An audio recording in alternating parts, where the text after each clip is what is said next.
भगवान श्री कृष्ण ने जब मोहिनी रूप धारण किया तो उनके सौंदर्य पर 33 करोड़ देवता मोहित हो गए। सभी देवताओं ने मन में यही कामना हुई कि ऐसी सुंदरी उनकी पत्नी बन जाए, परंतु केवल एक देवता ऐसे थे जिनके मन में मोहिनी के प्रति इस तरह का भाव नहीं आया। वे थे सूर्यदेव। सूर्यदेव ने मोहिनी रूप को देखकर मन ही मन कहा, यदि ये मेरी पुत्री बन जाए तो मेरा जीवन धन्य हो जाए। सूर्यदेव की इस भावना को समझकर भगवान श्री कृष्ण ने उनकी ओर कटाक्ष किया और संकेत किया कि उनकी इच्छा पूर्ण होगी। समय बीतने के बाद सूर्यदेव ब्रजभूमि में वृषभानु महाराज के रूप में अवतरित हुए। वृषभानु जी ने तपस्या की और ब्रह्मा जी से प्रार्थना की कि उन्हें ठाकुर जी की पुत्री के रूप में प्राप्ति हो। ब्रह्मा जी ने उनकी प्रार्थना को श्री हरि तक पहुंचाया। ठाकुर जी ने विचार किया कि वे नंद यशोदा और देवकी वासुदेव के यहाँ पुत्र के रूप में जन्म लेने वाले हैं, लेकिन प्रेम की स्थापना के लिए एक विशेष अवतार लेना होगा। ठाकुर जी ने अपने रूप को दर्पण में देखा और उस दर्पण में उन्हें ऐसा रूप दिखाई दिया जो स्वयं ठाकुर जी को भी मोहित कर गया।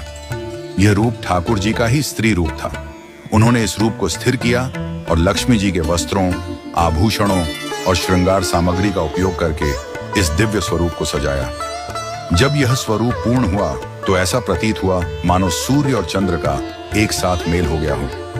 यह दिव्य तेज इतना अद्भुत था कि स्वयं ठाकुर जी भी नेत्र मूने को विवश हो गए। जब उन्होंने नेत्र खोले तो उनके सामने श्री राधा रानी का दिव्य स्वरूप प्रकट हुआ। श्री राधा के प्राकट्य का समय सुबह 4 बजे का था, जो ब्रह्म मुहूर्त का समय है। भगवान के अन्य अवतारों का प्राकट्य दोपहर 12 बजे या रात्रि 12 बजे होता है, परंतु राधा रानी का जन्म ब्रह्म मुहूर्त में हुआ, जो नए दिन की शुरुआत का प्रतीक है।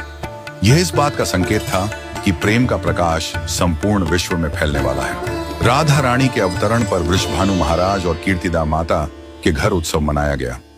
सभी गोप गोपियां ब्रजवासी आनंद में झूम उठे, लेकिन एक अद्भुत घटना ने सबको चकित कर दिया। राधा रानी अपनी आंखें नहीं खोल रही थीं। वृषभानु महाराज और माता कीर्तिदा इस बात को लेकर चिंतित हो गए।